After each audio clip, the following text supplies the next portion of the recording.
Hello tout le monde, j'espère que vous allez bien. Ben écoutez, moi de mon côté, c'est comme d'habitude, hein, je pète la forme. Alors, on se retrouve encore une fois aujourd'hui pour un nouvel épisode relatif au bien-être, au renseignement global des aspects de la vie. Et je voudrais aujourd'hui qu'on attame le bonheur dans notre vie quotidienne. Oui, le bonheur dans notre vie de tous les jours. Bien évidemment, notre précédente thématique est un trait au caractère relatif du bonheur, c'est-à-dire qu'il n'y a pas de manière exacte, il n'y a pas de méthode pour être heureux. Je voudrais alors aujourd'hui qu'on décide nous-mêmes des faits et des situations qui nous procureront du bonheur, de la joie, de la bonne humeur. Et pour ce faire, je voudrais qu'on procède à l'établissement des moments qui nous procurent du bonheur. Alors, quand je dis des moments qui nous procurent du bonheur, c'est tout simplement décider de sortir, de nous échapper des idées déjà reçues sur le bonheur et d'être heureux à tout moment. Je vais vous donner un exemple très simple. Supposons quelqu'un qui part jouer du basket, ou bien que ce soit vous-même que vous voulez jouer du basket. Je voudrais que vous ne soyez pas heureux, pas seulement au moment où vous parvenez à gagner le jeu, mais que vous soyez heureux depuis quand vous êtes chez vous, depuis l'instant où vous avez décidé de partir jouer du basket, en portant vos chaussures, en sortant malgré qu'il fait froid ou chaud, en décidant de prendre la route, d'assumer en gros le fait, le mouvement, tout simplement de jouer, le déroulement du jeu du basket, c'est-à-dire l'initiative qui a donné lieu à ces jeux et non l'issue finale. Après avoir procédé à cela, je voudrais que là, tu fasses un pas de côté. Je veux tout simplement te dire, pose-toi les bonnes questions. Et quelles questions?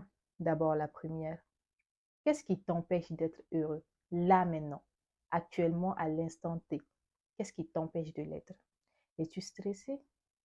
Es-tu désemparé par une situation quelconque? Et si c'est le cas, demande-toi, qu'est-ce que tu peux faire là pour atténuer la situation? Non pas pour la régler dans la totalité, mais qu'est-ce que tu peux faire pour que tu te sentes un peu mieux? Et la troisième question, c'est, tu es déprimé? Oui. Tu es triste? Oui. Mais pour quelle raison? Et cette raison, est-ce qu'elle est vraiment valable?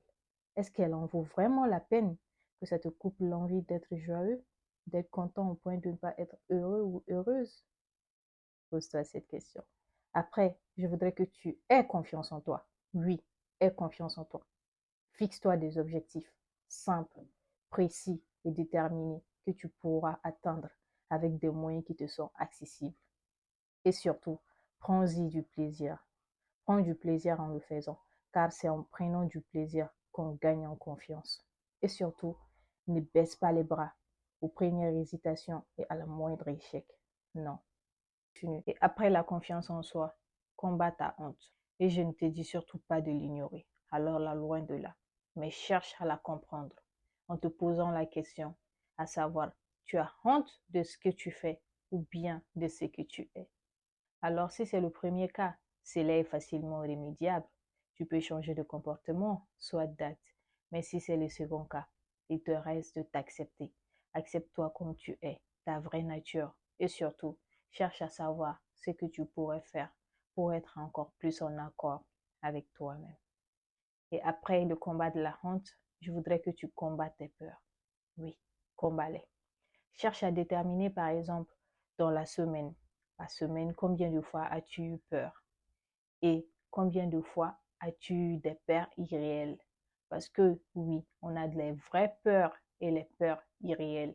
Les peurs irréelles, c'est par exemple peur de ne pas être bien vu par les autres, de ne pas être assez bien pour tes proches, etc. Et on identifie ces peurs irréelles lorsqu'elles ne t'aident pas du tout à faire face à une situation difficile. Et n'aie pas peur de ces peurs-là. Surtout, ne te cache pas, ne t'éloigne pas des autres pour te protéger pour cette peur. Mets-toi en tête que la peur, elle est là pour te rappeler que tu es un être humain et que tu as un cœur vibrant. Essaie de t'en sortir. Donc, avec ces brefs petites paragraphes, j'espère que vous serez heureux dans votre vie quotidienne. Non pas tous les jours, mais en décidant les moments où vous serez heureux. Faire un pas en vous posant les bonnes questions. vous faire confiance, combattre votre honte, dépasser vos peurs. Après, vous allez voir un réel changement dans votre vie. Tout vous semblera facile, tout coulera de sens. Je ne dis pas que ça ne sera pas difficile et que les difficultés ne suffiront pas à vous. Vous allez les rencontrer, c'est normal, c'est la vie. Mais vous ne les verrez pas de la même manière. Vous saurez y faire face. Et c'était le but de notre petit podcast d'aujourd'hui. J'espère que ça vous plaira encore une fois, comme d'habitude. Et on se revoit pour un nouvel épisode. N'hésitez surtout pas à vous abonner à nos différents comptes. Je mettrai les liens en dessous de la vidéo. Portez-vous bien. Bisous!